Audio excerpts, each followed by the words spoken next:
Très bien. Pragushiram Seltun befemim sedaya ve haziyatun.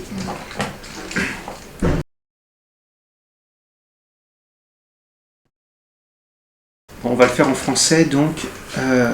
Soinero est ton premier film de fiction réalisé en dehors de l'Iran. Oui. Je voulais savoir comment tu situes ce film, en fait, dans ta filmographie, justement, par rapport à quel moment ça vient, par rapport à tes films précédents, et comment tu le situerais, toi? Ça, c'est toujours très difficile, parce que je trouve que toi, tu peux le voir beaucoup mieux que moi. Vous pouvez le voir beaucoup mieux que moi. C'est le spectateur qui arrive à voir où ça se situe. Personnellement, quand je fais un film, je ne les vois pas. Une fois que je l'ai vu avec des spectateurs, je ne le vois plus. Donc j'ai du mal à regarder en arrière, en fait. Donc j'ai pas de... En fait, un film est toujours conçu en fonction de ce que je ressens au moment où je le fais. Mais je change forcément avec le paysage d'un film qui se change. En Iran, il y a quelque chose qui m'avait toujours touché. Je donne toujours ça comme exemple. Quand vous faites votre premier long métrage, l'équipe technique vous dira que vous êtes à 0 km. Parce que vous n'avez jamais tourné. Un long métrage de 90 minutes, c'est 5 bobines de 600 mètres. Ce qui veut dire 3 km. Là, c'est mon 6e film, donc c'est 18 km. 18 km, ça veut dire que je n'ai même pas quitté la ville. Et j'ai l'impression que les films, c'est un peu ça. C'est des paysages qu'on traverse à travers notre vie. Et comme on avance, on ne regarde pas forcément en arrière. Parce que si je regardais en arrière, je voudrais corriger quelque chose. Or, je ne peux plus le corriger, donc je préfère aller en avant. Voilà. Très bien. Et comment est né le projet de Soinero? Je voulais raconter une histoire sur l'appartenance et l'immigration. Parce que pour moi, c'est des choses qu'on ne peut pas dissocier. L'appartenance et l'immigration. Parce qu'un immigré, quand il immigre quelque part, il a envie que ça lui appartient. Ou plutôt que le lieu où il se trouve le reconnaisse pour ce qu'il est. Donc l'appartenance et l'immigration. Au départ, quand j'ai pensé au film, je me suis dit les États-Unis, parce que les États-Unis, c'est le pays d'immigration par excellence. C'est le seul pays au monde qui appartient aux immigrés. Il n'y a pas d'Américains. Américains, pour moi, il y a les Indiens de l'Amérique du Nord à qui devraient appartenir les États-Unis, mais au fond, les États-Unis est un pays construit par tout le monde entier. Il aurait pu s'appeler les pays unis, au fond, parce que toute personne de toute culture est représentée à l'intérieur des États-Unis. Donc ça, c'était l'idée de départ, parce que je me disais, si je veux parler de l'appartenance et de l'immigration, j'ai besoin de cet endroit-là. Après, comme si je zoomais dans le lieu précis, il y a la Californie, qui jusqu'au 19e siècle appartenait au Mexique. Et pourtant, là, ça va être l'histoire d'un Mexicain qui veut retourner à ses racines, et il a la difficulté qu'on l'accepte de l'autre côté de ses racines. Donc cette folie-là, encore plus magnifiée. Et au fond, j'ai toujours été obsédé par cette idée de l'obsession que l'homme a de vouloir appartenir à quelque chose, comme si c'était possible. Alors qu'il appartient déjà à quelque chose, qu'il ne se rend pas compte qu'il appartient déjà à quelque chose. Et qu'il s'imagine pouvoir appartenir ou s'enraciner en quelque chose. Mais s'il s'enracine, c'est qu'il n'avance plus. Donc enfin, tous ces questionnements que je posais en moi-même, parce que au final, je suis, par mon être de père anglais, de mère iranienne, de beau-père français. Donc j'ai comme ça 3 routes qui se rejoignent en moi. Et comment on pourrait me définir finalement? Je suis attaché à tous ces pays pour des raisons différentes, pour des moments différents de ma vie. Peut-être le cinéma, parce que le cinéma a démarré là-bas quand j'étais enfant. Peut-être quand je me retrouve en Angleterre, c'est la musique, parce que mon père jouait la musique. Et donc j'ai un attachement là-bas. Mais ça, c'est les parties simples de la chose. Après, je pense que ce qui me fascine chez l'homme, c'est sa complexité. Et je vis dans un monde où on cherche tout, sauf la complexité. On n'est pas ravi ou fasciné par la complexité, mais on veut plutôt tout simplifier. Et ce qui nous rend triste dans le monde, c'est que sa simplicité, c'est ce qu'il y a de moins intéressant chez lui. Mais sa complexité, c'est ce qu'on a envie de rencontrer. Donc enfin, je peux en parler beaucoup plus, mais c'est toute cette folie qui m'a toujours fasciné, que le monde refuse, peut-être parce qu'il a besoin de se sentir en sécurité en le simplifiant. Alors qu'en le simplifiant, il est beaucoup plus en danger, je pense. Et justement, dans cette complexité, il y a cette idée de frontière, en fait, qui est vraiment présente dans le film, puisque le point de départ du film est le passage d'une frontière. En même temps, à l'intérieur même des États-Unis, le film montre qu'il y a des frontières de classe qui existent. La frontière se retrouvera à la fin du film déplacée au Moyen-Orient. Cette idée de frontière, voilà, c'est lié aussi à cette idée de complexité, à cette idée d'une séparation qui existe et puis en même temps qui est aussi une fabrication. Mais la frontière, déjà c'est quelque chose qui m'a toujours frappé, parce que qu'est-ce que c'est une frontière au fond? Alors évidemment, comme dans le film, il y a le mur, donc une frontière prédéfinie qu'on voit à l'œil. Mais les frontières pour moi sont beaucoup plus dans l'esprit des gens, parce que c'est là aussi peut-être notre part animale où on pense contrôler quelque chose. C'est comme à l'intérieur d'un pays en fait. Ça me fait toujours sourire, parce qu'il y a les frontières qu'on voit à l'extérieur des pays, et une fois qu'on entre dans les pays, il y a les frontières, parce qu'en fonction de là où on vient, si en France on est de Paris, ou de Marseille, ou de Lyon, il y a les frontières.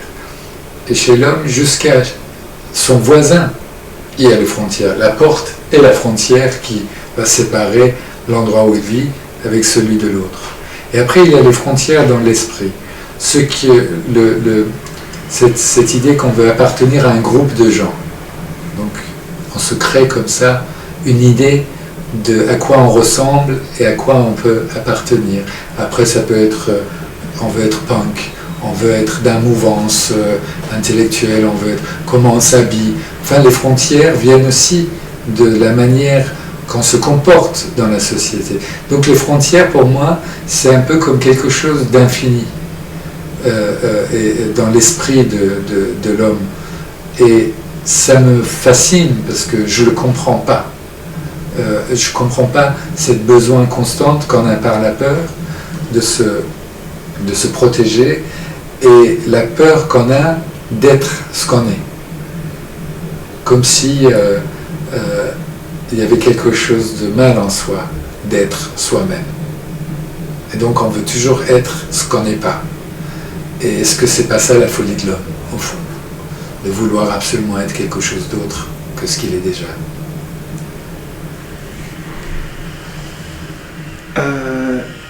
J'aimerais que tu parles un peu, parce qu'on ne peut pas s'empêcher d'y penser, justement de ces influences américaines qu'on voit très bien dans la partie médiane du film en Californie, notamment le cinéma de Ferrara. Donc, vu que c'est ton premier film de fiction, tu avais fait un documentaire sur Ferrara, est-ce qu'il y avait aussi ce désir depuis longtemps de tourner aussi une fiction je sais que par exemple, The Hunter était, tu voyais déjà, tu comparais déjà Téhéran à Los Angeles, tu avais établi, et puis dans certaines scènes, effectivement, c'était très marquant, et puis on sentait ces influences justement du cinéma américain des années 70, et là, on les voit très bien, et on pense très fortement à toute cette culture américaine qui t'a nourri, mais qu'on avait vue indirectement, ou alors plutôt transposée dans The Hunter, et qu'on voit là directement in situ en quelque sorte, en situation dans ce film-là. J'aimerais que tu parles aussi de cette influence américaine. Je me demande si c'est l'influence américaine au fond, parce que j'ai passé mon enfance donc en Iran, jusqu'à la guerre d'Iran-Irak, Et mon enfance en Iran avant la Révolution était le cinéma américain. Parce qu'il y avait une dominance de la culture américaine en Iran. C'était surtout le cinéma des années 70. Il y avait bien sûr Ford, il y avait des classiques, toutes les westerns qu'on voyait et qu'on continue à voir, parce que les gens ne se rendent pas compte qu'on continue quand même à voir John Wayne en persan et pas en anglais. Ça fait partie de l'Iran. Et donc la culture américaine était très présente dans mon enfance. Les films que je voyais en salle étaient souvent des films américains des années 70.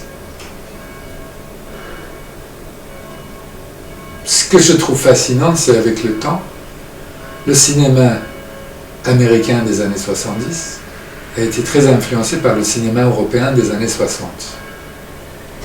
Donc, ce que je veux dire par là, pour en revenir aux frontières, c'est quel est le moment où on définit la nationalité du cinéma finalement. Parce que pour moi au cinéma, il y a beaucoup plus les mouvances que les pays, les mouvements, les réalistes, les formalistes.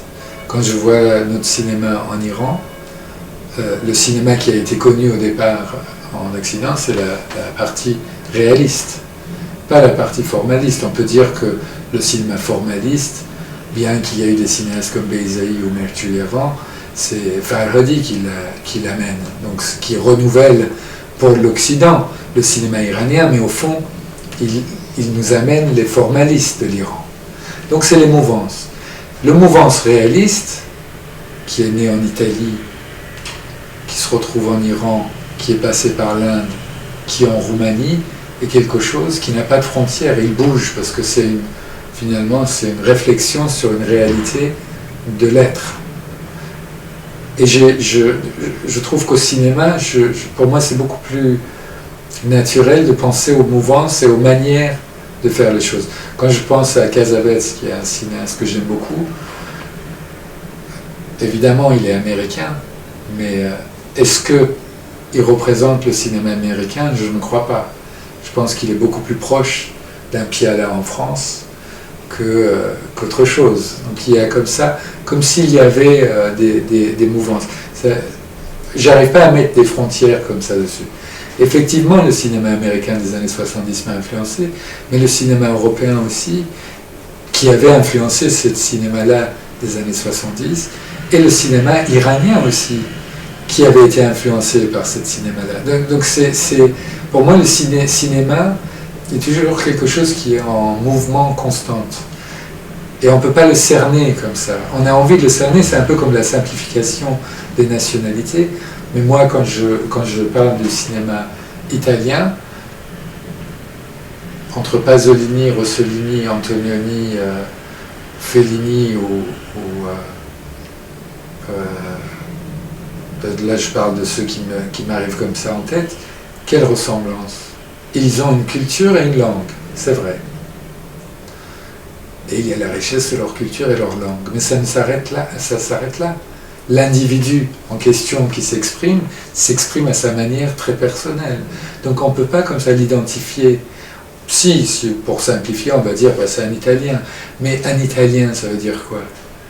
Parce que justement, là, on a 4 personnes. C'est lequel des 4 qui représente l'Italie? C'est la même chose avec le cinéma iranien. Est-ce qu'on peut dire que... Parce que quand même, il y a Kiarostami, il y a Panahi, il y a Farhadi, maintenant, il y a Robodi, il y a Makhmalbaf. Quelle est la seule chose qui est le fil conducteur entre ces gens, c'est leur langue et leur culture. Mais ce qu'ils expriment est propre à eux-mêmes. Et c'est ça qui me fascine au cinéma. Donc, même quand moi je faisais le film en ce qui concerne Soenero, effectivement, il y a une influence du cinéma américain. Mais ce qu'il ne faut pas oublier, c'est que je tourne la culture américaine. Donc il y a beaucoup d'influence de la part du sujet lui-même qui vient interférer dans le film. Et si on ne veut pas trahir le sujet, il faut le laisser s'exprimer. Et donc il vous surprend. Et plus il vous surprendra, plus vous êtes sincère vis-à-vis de ce que vous êtes en train de filmer. Si j'avais voulu imposer moi sur le sujet, je l'étoufferais, parce que je le trahirais. Parce que c'est leur histoire et pas le mien. C'est l'histoire des latino-américains, c'est l'histoire des Américains concernés par le film.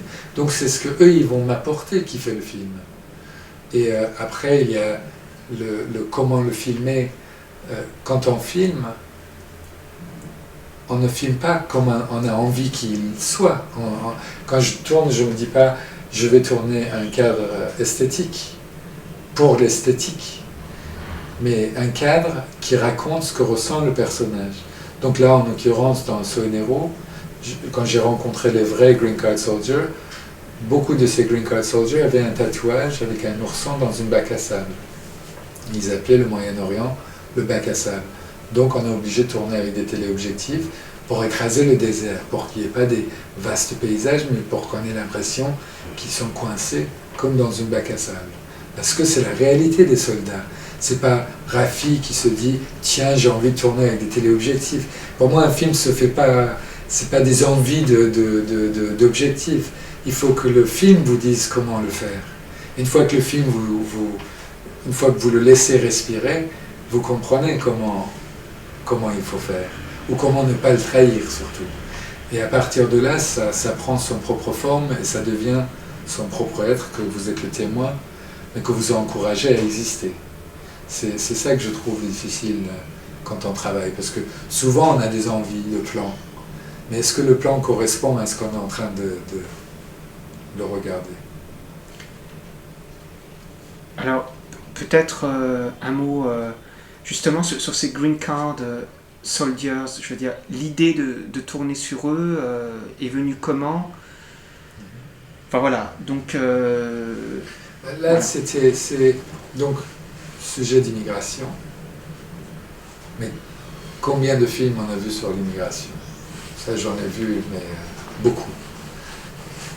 Et quand on veut tourner un film, c'est comme si on déplaçait le caméra. On n'a pas envie de poser le caméra au même endroit, on a envie de déplacer le caméra. Donc on a envie de trouver un autre angle pour raconter une histoire.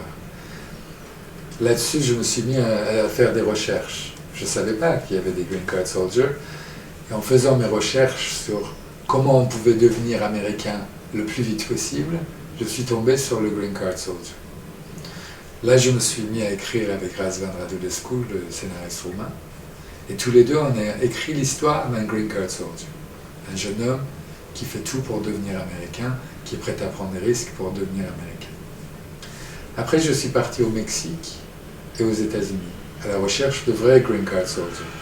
Et là, je me suis mis à travailler 1 an avant le tournage, parce que j'avais besoin du temps, pour ne pas être un touriste dans un sujet que je veux filmer, mais pour le comprendre. C'est comme si j'entrais sous la peau du personnage pour pouvoir le filmer. Et en rencontrant des Green Card Soldiers, ils m'ont parlé de cette camp à Tijuana où il y avait des Green Card Soldiers expulsés. Et là, au début, j'avais du mal à le croire, jusqu'à ce que j'aille à Tijuana et que je rencontre ces jeunes soldats expulsés. Et là, le film m'a paru comme une évidence. Une évidence d'une part et une rage de l'autre, parce que je ne comprenais pas pourquoi je le découvrais moi. Parce que je ne suis pas quelqu'un de particulièrement spécial pour arriver à ça, et j'ai juste suivi l'histoire qu'on avait écrite pour faire mes recherches, pour le filmer. Ça n'allait pas au-delà de ça, et je me retrouve devant une situation invraisemblable où je voyais des jeunes qui, leurs yeux n'étaient plus jeunes, pourtant c'était des jeunes gens. Et j'ai voulu raconter du coup leur histoire, mais en gardant le scénario, j'ai décidé de prendre un conseiller militaire qui était un Green Card Soldier expulsé, et finalement il allait être le témoin du film qui allait se faire. Et je trouve que son présence a transformé le film, parce que en l'écoutant, on ne le trahissait pas. Et plus le film a avancé, plus il en fait partie entière. Et je dirais que maintenant que le film est fini, c'est son histoire. Mais au moment où on le tournait, on ne le savait pas forcément. C'est juste c'est ça qui me fascine au cinéma, c'est que on part toujours avec une idée de soi. Un film part de celui qui va le faire. Donc on va dire le A, mais il va à Z. Et plus il avance, plus il prend une autre forme. Là, en l'occurrence, j'ai voulu raconter une histoire qui m'était personnelle sur l'identité, après sur l'immigration. Après, Razvan a rejoint le film. On était deux maintenant à faire le film. On écrivait le film. Après, la recherche. Je rencontre des Green Card Soldiers. Maintenant, on est plusieurs. Et ce que je trouve fascinant dans un film, c'est que plus un film avance, plus les gens se rejoignent au film. Il y a les comédiens, il y a les chefs-op, il y a des artistes et des gens qui veulent s'exprimer à travers une histoire en commun. Et plus un film avance, plus il prend corps et plus il n'appartient plus au cinéaste. C'est-à-dire que ce qui m'excite moi, c'est d'apprendre, parce que subitement c'est quelque chose d'écrit qui prend vie, et plus il prend vie, plus on apprend ce qu'il est vraiment. Et on commence à essayer de le comprendre. Et petit à petit, c'est le film qui commence à vous dire ce qu'il est. Donc vous le suivez et vous corrigez en fonction de ce que vous avez écrit au départ. Et au final, c'est un individu qui n'appartient plus au cinéaste. C'est pour ça que je vis toujours avec le souvenir du film, parce que le film lui-même, là, Soinero, est un individu que le spectateur rencontre, et ce que le spectateur ressentira en le voyant, c'est sa réalité. Parce qu'en fonction de sa réalité, il va le regarder. Et il va rencontrer l'individu qui est le film. Et ça, c'est ce que je trouve fascinant dans notre métier. C'est qu'on part avec une idée de départ, mais je pense que plus on veut le contrôler, plus on va l'étouffer. Et plus on le laisse respirer, aussi dangereux que ça puisse être par moment en tournage. Mais ce qui m'excite, c'est ça. C'est quand on est en déséquilibre et qu'on essaie de recadrer par rapport à ce que le film nous envoie. Et donc, sans faire de la fausse modestie, pour moi, c'est un film qui appartient à tout le générique. Et pas juste moi. Moi, j'ai eu la chance d'avoir des gens qui m'offrent quelque chose, qui me donnent des propositions, et la chance de cinéaste, c'est de choisir. Mais il faut des propositions pour pouvoir les choisir. Et là, en l'occurrence, comme je ne venais pas du terrain dans lequel je filmais, ceci dit, c'est le même cas en Iran, parce que je tournais des films sur le milieu ouvrier. C'est pour ça que je tournais des gens réels, parce que j'avais besoin d'apprendre de leur part, plutôt que d'imposer mon idée de ce qu'ils étaient eux. Donc, tout se rejoint finalement. Et je ne vois pas de pays dans le cinéma. Je vois les lieux, je vois les histoires, mais c'est une des fils conducteurs d'un film. Au fond, c'est juste un point de vue. Et puis au final, c'est des points de vue choisis par un point de vue, et donc il appartient à un groupe de gens et pas seulement à un cinéaste.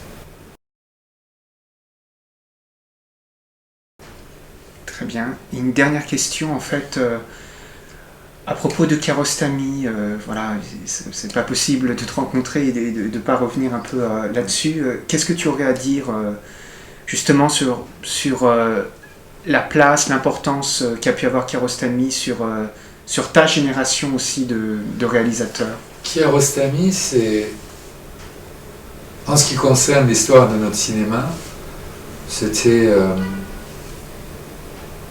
il n'y en aura qu'un. C'est comme ça. On ne peut pas...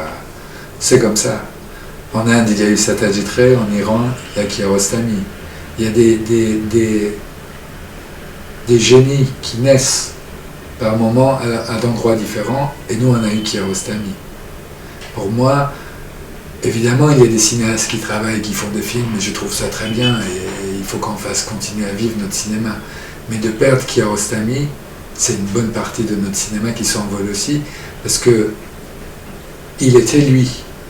Il n'a jamais cherché à être autre chose que lui. C'est un cinéaste qui a fait beaucoup de films sans avoir de reconnaissance et qui a toujours continué à être lui. Ce qu'il y a de plus difficile au cinéma, c'est d'être soi-même, je trouve. Parce que le milieu du cinéma est constamment en train de vous dire « soyez comme ci, soyez comme ça ». Faites du politiquement correct peut-être, parce que c'est pas mal, ça marche. Il y a cette idée de plaire à l'autre. Abbas, il a toujours été lui-même. Et c'était ce qui a fait toute sa force. Il n'y a pas un plan, quand je vois un film de Kiarostami, il suffit de voir un plan, ou même une image, et on sait que c'est lui. parce qu'il a gardé cette chose-là. Et donc j'estime que dans le cinéma iranien, pour moi, c'est Kiarostami, c'est plus grand que la vie. Et par ailleurs, comme je l'ai connu depuis mon enfance, parce que moi, quand j'ai connu Kiarostami, j'ai vu son premier long métrage au Festival de Téhéran en 77, où je ne comprenais pas grand-chose au film. C'était un film qu'il avait tourné avec des comédiens, Gozalesh. Oui, son deuxième long métrage, voilà. Après Le Passager. Oui, après Le Passager qui était... Oui. Mais comme Le Passager était tourné pour la télévision, oui. C'est pour ça que je dis long métrage. C'est vrai, professionnel. Professionnel, en dehors du canon. C'était le premier film que je voyais de lui, et je me souviens très bien de lui au Festival de Téhéran, où je demandais à ma mère, parce que je ne comprenais pas complètement le film, qui était un film très politique à l'époque. Très politique. Donc je n'arrivais pas à tout comprendre. Mais je me souviens de quand je l'ai rencontré. Et c'était un jeune homme. Il avait une trentaine d'années. Et après, pour moi, l'histoire du cinéma, comme j'ai grandi dans le cinéma iranien, a toujours été Kiarostami. Donc quand il est disparu, j'ai l'impression d'être... Là, du coup, j'ai l'impression de ne plus avoir de pays. C'est ça qui m'est étrange chez lui. Parce que, à travers les films que j'ai tournés, et les commentaires qu'il m'a donnés, et des fois durs, des commentaires très durs, mais des leçons de cinéma. Il y a une leçon de cinéma qu'il m'avait donnée que j'aime beaucoup, ça je peux te le raconter si tu veux. C'était sur mon deuxième long métrage. Je suis arrivé un matin et il était dans la salle de Reza Delpak, le monteur son, et il était en train de regarder mon film sans que je sois au courant. C'est Delpak qui lui avait demandé de venir voir le film. Donc j'arrive comme ça et je vois un boss sur la table de montage. Et je dis bonjour, un boss, qu'est-ce qui me donne le plaisir? Et en même temps j'étais un peu frustré. À l'époque j'avais 30 ans. Je me disais quand même, je regardais Reza, j'avais envie de le tuer parce que le film était loin d'être fini. Et il m'a dit, Reza m'a dit que tu tues ce gamin. C'était pour le film Sanam. Je dis oui, je tue le gamin.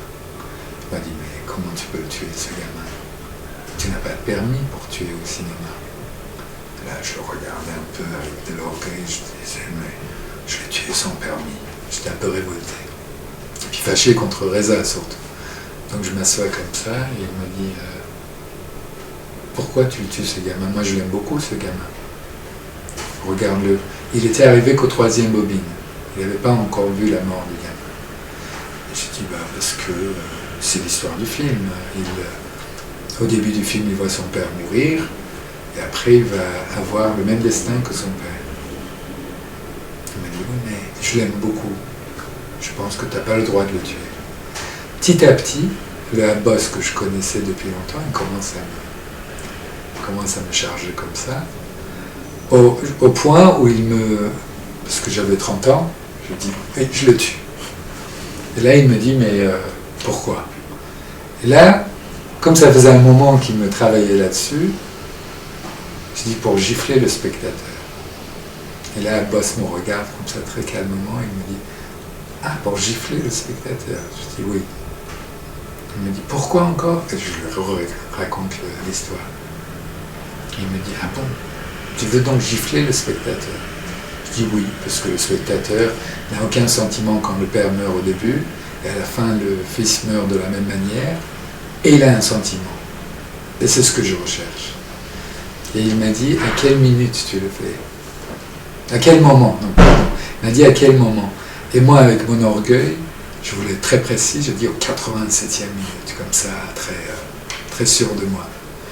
Et là, il me regardait, il faisait, ah oui, au 87e minute. Et je dis, oui, au 87e minute. Et il prend une petite pause comme ça, après il me regarde, et il me dit, tu fais pas confiance à tes 86 minutes? Et ça, c'était une grande leçon de cinéma pour moi. Parce que, qui m'a porté après, par la suite, parce que c'est vrai. Mais étant jeune, je pensais qu'avec un coup, un film pouvait se faire ou arriver à une conclusion sur une frappe. Et sa sagesse à lui m'a appris qu'il fallait aller au-delà d'une frappe et qu'un film était quelque chose en entier. À l'époque, Je lui ai dit à Boss, écoute, je t'invite à déjeuner. Il m'a dit, pourquoi tu veux pas que je voie le reste du film? Je lui ai dit, ah non, non, non. Et il m'a dit, pourquoi? Et j'ai dit, parce que j'ai besoin de tomber du vélo pour apprendre à conduire. Et là, si tu continues, on va finir par faire un film qui sera un beau film. Le film ira à Cannes, il aura un prix, et après je ne saurai pas quoi faire, parce que je ne saurai pas qui a fait le film. Donc laisse-moi tranquille, laisse-moi me planter, je vais apprendre petit à petit.